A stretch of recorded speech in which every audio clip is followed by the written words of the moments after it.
퇴직 후 첫 달 많은 분들이 자유를 느낍니다. 알람 없이 아침을 맞이하고 출근길 대신 산책을 나가며 커피 한 잔의 여유 속에서 이제 진짜 나의 시간이 시작됐구나라고 생각하지요.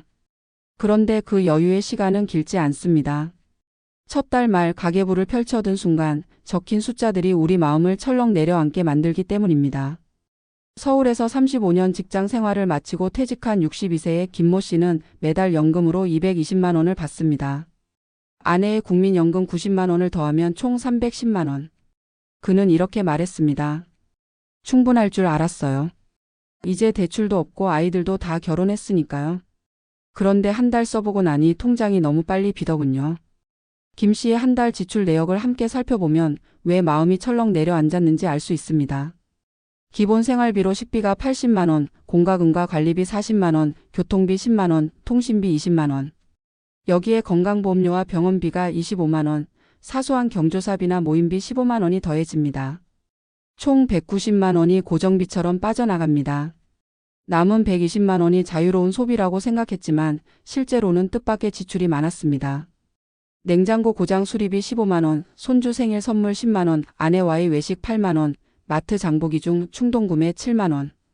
결국 한 달이 끝날 때 남은 돈은 30만 원도 채 되지 않았습니다. 그는 이렇게 고백했습니다. 직장 다닐 때는 지출을 세세하게 따져본 적이 없어요. 월급 들어오면 그냥 나가고 남으면 저축하고 그랬죠. 그런데 은퇴하니 돈이 줄어드는 속도가 눈에 보이더군요. 한 달이 이렇게 짧을 줄 몰랐어요. 전문가들은 말합니다. 퇴직 후 가장 먼저 해야 할 일은 지출의 현실을 직시하는 것이라고.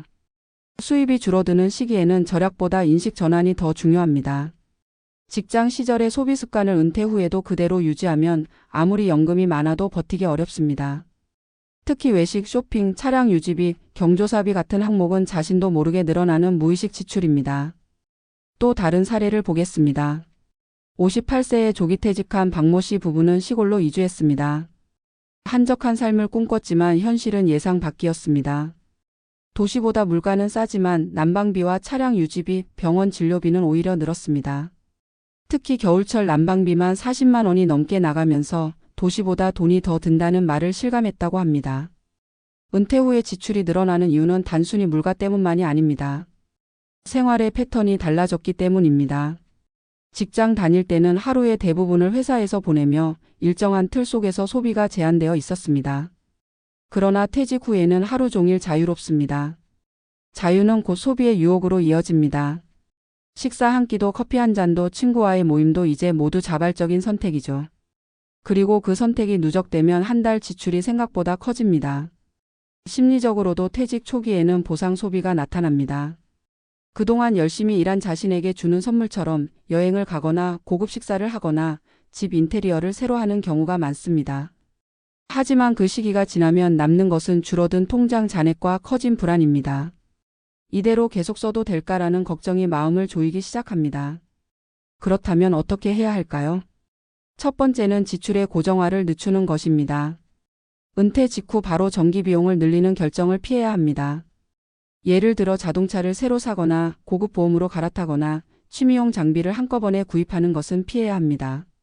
초기의 불안은 안정된 소비 패턴을 만들기 전에 찾아옵니다. 한 달, 두 달의 생활을 실제로 기록해 본 뒤 자신에게 맞는 지출 수준을 찾아야 합니다. 두 번째는 심리적 기준점을 바꾸는 것입니다. 은퇴자는 소득보다 지출이 삶의 질을 결정합니다. 즉 많이 버는 것이 아니라 덜 써도 행복한 구조를 만드는 것이 핵심입니다. 예를 들어 매달 나가는 외식비를 줄이고 지역복지관 식당이나 공동급식 프로그램을 활용하는 것도 좋은 방법입니다. 또는 교통비를 아끼기 위해 일정 구간을 도보로 다니며 건강을 챙기는 것도 일석이조의 선택입니다. 세 번째는 불안의 원인을 숫자로 바꾸는 것입니다. 많은 은퇴자들이 막연히 돈이 부족하다고 느끼지만 실제로 계산해보면 필요한 돈보다 불안감이 더 큽니다. 매달 필요한 최소 생활비와 예상 의료비, 여유 자금을 명확히 산출하면 감정의 불안이 계획의 구조로 전환됩니다. 전문가들은 이를 재정 심리 안정화라고 부릅니다. 김 씨는 이후 모든 지출을 수기로 적기 시작했습니다. 처음엔 귀찮았지만 두 달이 지나자 놀라운 변화가 생겼습니다. 소비 습관이 눈에 보였고 불필요한 지출을 스스로 조정하게 되었습니다. 커피 한 잔, 택시 한 번, 모임 한 끼가 어떤 의미인지 체감하게 되면서 소비의 주도권을 되찾았다고 합니다. 결국 은퇴 후의 불안은 돈의 크기보다 통제의 상실에서 시작됩니다. 돈이 나가는 이유를 모르고 속도를 통제하지 못할 때 우리는 무력감을 느낍니다. 반대로 숫자를 적고 흐름을 이해하면 불안은 줄고 자신감이 생깁니다. 마지막으로 기억해야 할 점은 은퇴 후의 삶은 가계부의 싸움이 아니라 마음의 싸움이라는 것입니다. 돈을 쓰는 구조를 이해하면 삶의 균형이 회복되고 다시 자신만의 리듬을 찾을 수 있습니다. 김 씨는 지금도 매일 아침 커피를 내리며 지출 노트를 엽니다. 그 노트에는 이렇게 적혀 있다고 합니다. 이 돈은 내가 쓴 게 아니라 내가 선택한 삶의 기록이다. 퇴직 후 한 달 가계부를 적으며 마음이 철렁 내려앉는 건 누구나 겪는 일입니다. 그러나 그 불안은 절망이 아니라 출발입니다. 자신이 쓰는 돈의 이유를 아는 순간 진짜 은퇴가 시작됩니다. 퇴직 후 한 달 동안의 가계부를 적어보는 일은 단순한 숫자 정리가 아닙니다. 그것은 나의 소비 패턴, 더 나아가 나의 삶의 구조를 마주하는 일입니다. 오랜 직장 생활 동안 우리는 수입이 먼저 결정되고 그 안에서 소비를 조정하는 방식에 익숙했습니다. 그러나 은퇴 후에는 반대입니다. 정해진 수입이 아니라 제한된 수입, 그리고 예상치 못한 지출이 우리 삶을 이끌기 시작합니다. 돈의 흐름을 적는 순간 우리는 단순히 재정을 점검하는 것이 아니라 나의 습관과 감정을 기록하게 됩니다. 대부분의 은퇴자는 은퇴 후 첫 해를 조정기라고 부릅니다. 직장을 그만두고 나면 시간은 늘어나지만 돈의 방향은 급격히 달라집니다. 한 달, 두 달이 지나면서 놀라는 건 소비의 무게가 아니라 속도입니다. 하루하루는 가볍게 흘러가는데 한 달 후 통장은 빠르게 비어 있습니다. 식비와 공과금, 병원비는 당연한 지출이지만 진짜 문제는 기억나지 않는 지출입니다. 편의점에서의 커피, 택시 한 번, 소소한 외식이 모여 한 달을 흔듭니다. 이 시점에서 많은 은퇴자들이 공통적으로 느끼는 감정이 있습니다. 그것은 두려움입니다. 돈이 줄어드는 것을 눈으로 보면서 이 생활이 언제까지 가능할까라는 막연한 불안이 마음을 잠식합니다. 그러나 이 두려움은 단지 돈의 부족에서 오지 않습니다. 자신이 삶의 주도권을 잃었다는 느낌, 즉 통제력의 상실에서 비롯됩니다. 직장에 다닐 때는 급여일이 보장돼 있었지만 이제는 스스로의 소비를 조절해야 하는 주체가 됩니다. 그리고 이 변화는 단순한 경제 문제가 아니라 심리적 문제로 이어집니다. 심리학자들은 은퇴자의 소비 불안을 정체성 전환의 혼란으로 설명합니다. 그동안 직장인이라는 신분은 수입의 근거이자 소비의 정당성이었습니다. 하지만 은퇴 후에는 쓸 이유와 쓸 권리에 스스로 근거를 만들어야 합니다. 그래서 은퇴 초기의 소비는 자주 보상적이고 감정적이 됩니다. 오랜 세월 고생했으니 한 번쯤 여행을, 한 번쯤 좋은 식사를, 한 번쯤 새 가구를 구입합니다.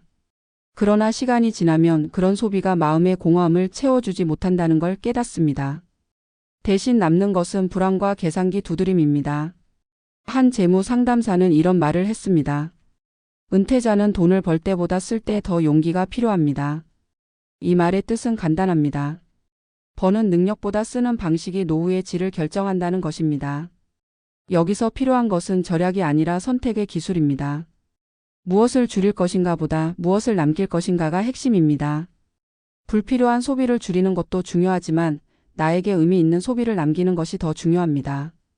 커피 한 잔이라도 의식 있는 소비로 바뀌면 불안은 줄어듭니다. 돈의 쓰임이 나의 삶의 방향과 일치할 때 돈은 더 이상 두려움의 대상이 아니라 삶의 도구가 됩니다. 은퇴자들 사이에서 가장 흔한 후회는 조금 더 일찍 내 생활비를 기록할 것입니다. 퇴직 후가 아니라 퇴직 전부터 자신이 매달 얼마나 쓰는지를 알아야 합니다. 특히 식비와 병원비, 경조사비는 고정비처럼 꾸준히 늘어나는 항목입니다. 통계적으로 60대 이후 가구의 평균 소비는 소득 대비 90%를 넘습니다. 즉 연금이나 퇴직금이 아무리 많아도 지출을 모르면 버티기 어렵습니다. 문제는 이 지출이 단순히 숫자가 아니라 관계와 감정으로 연결되어 있다는 점입니다. 자녀의 생일, 손주의 선물, 친구 모임, 조의금 같은 지출은 단순히 돈의 문제가 아니라 인간관계의 문제이기도 합니다. 그래서 줄이기 어렵고 줄이면 외로움이 찾아옵니다. 그래서 재정 관리의 첫 단계는 돈을 줄이는 기술이 아니라 나의 관계를 재설계하는 기술입니다. 예를 들어 비싼 외식 대신 집에서 함께 밥을 해 먹거나 선물 대신 편지를 쓰는 방식으로 관계를 유지하는 것도 한 방법입니다. 또 하나의 중요한 포인트는 건강비입니다. 퇴직 직후에는 건강에 자신이 있던 사람들도 몇 년이 지나면 의료비가 생활비의 2030%를 차지하게 됩니다. 한 60대 부부의 사례를 보면 은퇴 후 첫 2년간 병원비가 월 평균 12만 원이었는데 5년 후에는 30만 원을 넘었습니다. 작은 통증 검진 약 처방이 반복되며 늘어난 결과였습니다. 이 항목을 무시한 채 생활비를 계획하면 현실과 괴리가 생깁니다. 따라서 은퇴 후 재정 관리에서 핵심은 고정비를 줄이는 구조적 변화입니다. 예를 들어 자가주택이 있다면 유지비가 적은 구조로 리모델링을 하거나 난방 효율이 좋은 집으로 이사하는 것이 장기적으로는 절약입니다. 차량을 유지하기보다 대중교통과 공공서비스를 활용하는 것도 실질적인 전략입니다. 나이 들수록 소비를 줄이는 것이 아니라 관리 가능한 구조로 옮겨가는 것이 중요합니다. 이 모든 과정의 핵심에는 심리적 적응이 있습니다.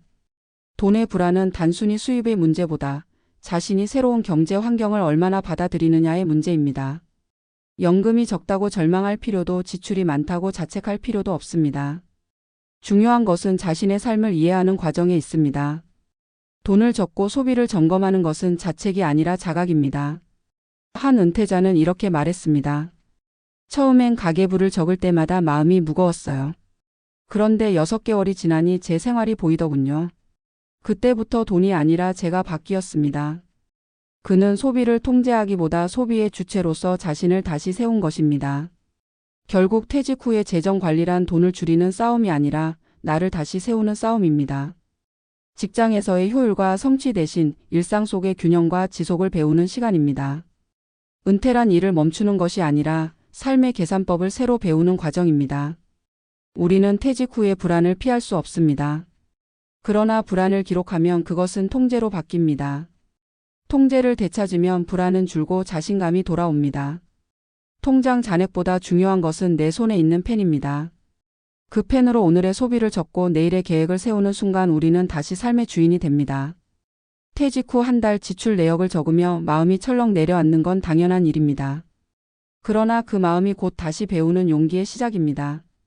돈의 흐름을 이해하는 순간 우리는 단순한 절약이 아닌 새로운 삶의 질서를 만들어 갑니다. 그리고 그 질서는 숫자가 아니라 태도에서 시작됩니다.